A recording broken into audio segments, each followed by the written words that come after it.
وكان يوسف ابوه بيبعته بالاكل لاخواته، واخواته متغاظين منه وعاوزين يقتلوه، وبعدين قال لا اروح اودي لهم الاكل. راح الحته اللي بعتها ليهم ما لقاش اخواته، قال ارجع وانا اديت الواجب اللي عليا. قال لا، اخواتي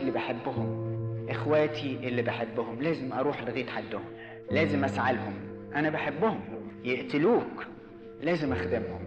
بيحب اخواته.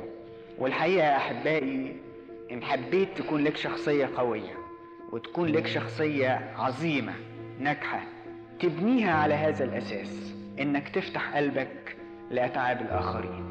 كل انت ما تكبر في حبه، كل ما تكبر في شخصيتك. كل ما تقفل نفسك كده على ذاتك وتبقى انسان اناني، كل ما تبقى انت في طريقك للفشل وبتهدم نفسك اكتر. يوسف كان شخص محب، ويذكر عنه الكتاب في كل حتة كان خدام للي معاه، فيقوم كل ما يخدم يرفعه لفوق. ويكفي يا أحبائي أن يكون معلمنا ربنا يسوع المسيح لم يأتي ليخدم بل ليخدم. ودي ما قللتش من مركز ربنا، دي سابت لينا الدرس. قال كما فعلت أنا بكم ينبغي أن تفعلوا أنتم بعضكم ببعض. ده الدرس اللي سابه لنا. يا ترى أنت شخصيتك مقفولة ولا مفتوح لخدمة الناس اللي حواليك؟